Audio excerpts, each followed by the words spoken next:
My name is Tom Watford from Catapult Sports, and today I'm going to do a brief presentation on Catapult's PlayerLoad algorithm and how it can be used as a marker of fatigue in basketball.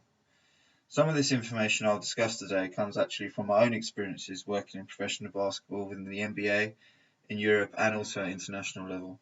So let's get started.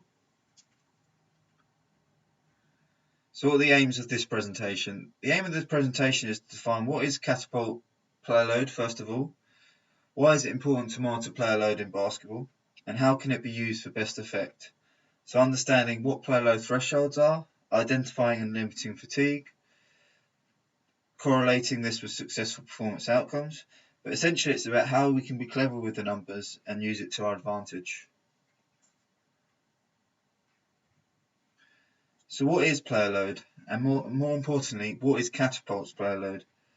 There are many ways of quantifying athlete workloads these days, whether it be distance, high-speed running, heart rate exertion, metabolic power indexes, etc. But ultimately what is important is finding the metric which is most meaningful to your sport. And in this case, it's basketball. You need to do this based on the nature of the game and the physiological demands to perform at a high level. It is, in my opinion, for these reasons that player load is one of the most essential metrics to monitor in basketball. Catapult's player load was developed to look at external stress placed on the musculoskeletal system, a measure of stress that's not just dependent on distance covered.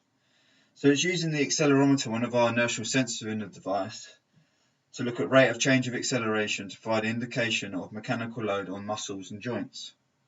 As you can see from the calculation on this slide, it takes into consideration forwards acceleration, sideways acceleration, and vertical upwards acceleration.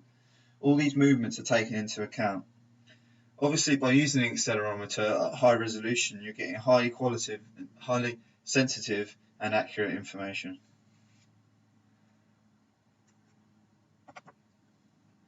So why should player load be used in basketball? Firstly, before the release of Catapult's new indoor Clear Sky LPS technology, there was actually no way of monitoring distances and velocities indoor. So inertial sensors, we had to use inertial sensors to monitor, and they were required to assess these workloads. However, the main reason for me as to why player load is so important to basketball is because of the nature of the game and how it's played. So basketball is a really chaotic game. There's so many changes in movement pattern, change of direction, jumping, impacts, and these movement pattern changes will happen within every 2 seconds. So the body is constantly having to adapt to changes in body orientation and things like that, and constantly having to overcome inertia during deceleration phases of play. So each possession will last approximately between 12 and 20 seconds usually, that's on average. And research has shown that there'll be at least 6 accelerations per possession, so that's a lot of activity within such a short time frame. For these reasons, as just described, obviously basketball places a very high stress on the musculoskeletal system, hence why we need to monitor this player load. Agility, deceleration, acceleration, particularly one's first step, has been shown in research to be a key determinant of success in basketball, differentiating high-level players from average players, obviously alongside technical ability. So to me, monitoring this workload is as equally as important as measuring things like distances and velocities. There are also lots of activities in basketball that have a high physical exertion, but are not actually distance related.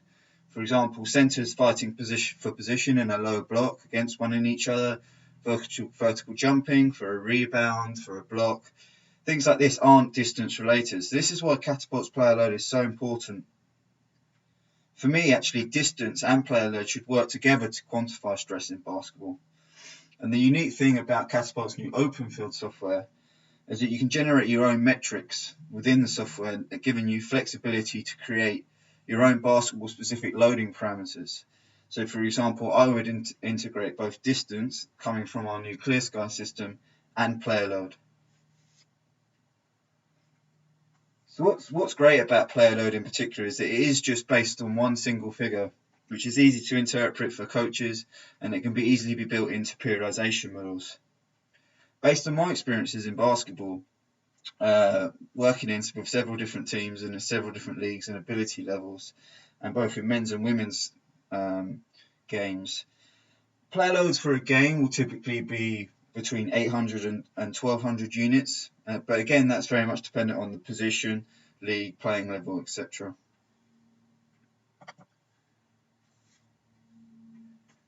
One of the key things to remember when talking about player load is that the figure is very specific to the individual. There is no one-size-fits-all approach when you're talking about player load. So we really need to bear this in mind when we're making comparisons. As the picture shows, you can't compare Yao Ming to Kobe Bryant in terms of their movement profiling. To make sense of player load, you really need to look longitudinally and build profiles, baselines, and norms for each one of your athletes. Once you have this fingerprint, only then can you start looking into trends and then start drawing relationships with fatigue. So group your players into low, moderate, and high loaders. So then you can start asking questions like, was the player load for this athlete higher or lower than normal for this session or for this type of drill? If it was lower, what could the reason be for this? Could it be fatigue, for example?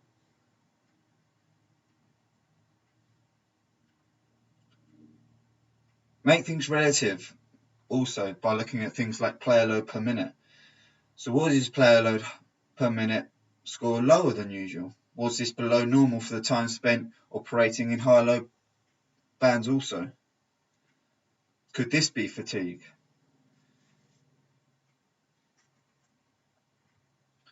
You can then delve deeper looking into actually raw accelerometry traces and data to identify if there are any unusual patterns you notice in movement patterns you notice in the data.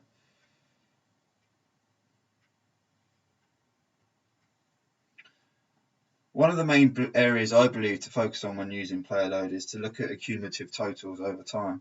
So tracking the volume of accumulated player load over time, over a week, over a month, or even an entire season to find out what I call the optimum zone of conditioning. This will help to avoid overloading through identifying what is an individual's player load limit or threshold, which could lead to fatigue or put them at risk of injury and ultimately have a consequence in reducing their performance abilities. It's about identifying optimum player load that correlates with success and avoids tiredness and injury. It's your typical bell curve where optimum performance lies in the middle, avoiding too much stress, which could cause fatigue, but also making sure players do enough to make sure they're stimulated and ready for the competition. Everyone's bell curve will be different, so it's about finding each individual's optimal loading zone. Try to correlate this with any injuries that a player may find, that a player may experience during the season. Did a player accumulate too much player load within a short space of time, which put them at subsequent risk of injury? So the aim is to understand player tolerance levels to stress. Some players will be able to cope better and respond better to higher stress, whereas some players will respond better to lower stress. It very much depends on the athlete's physiology.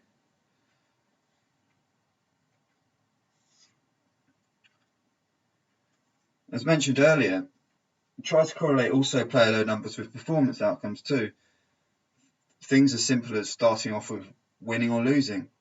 Basketball stats such as field goal percentage, but also physical data. For example, in the NBA, I know you can get sports view information to provide you with physical stats, so looking at tempo and pace of play.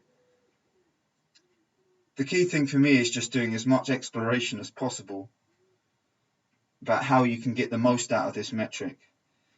So here's some examples of what I did in professional basketball at different levels of play. How I used the player load metric to our advantage.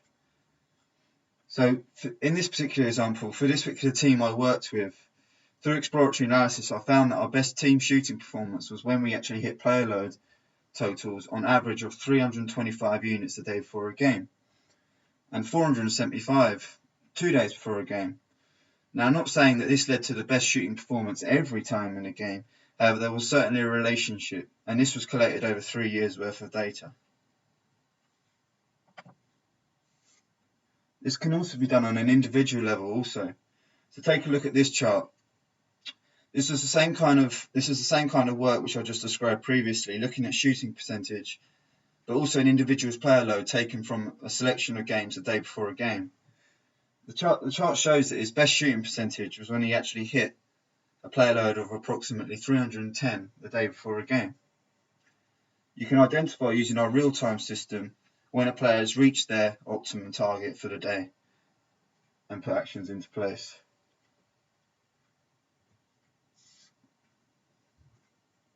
Game strategy. If you ever have the opportunity to monitor games, you can actually start looking at player load per minute scores and time spent in higher player load bands as a way of looking at fatigue and when is the best opportunity to rest a player as part of substitution rotation. When the player load per minute score, for example, has significantly deviated from their playing norm, this could be a marker to bring someone else fresh on. This obviously will also depend on the context of the game.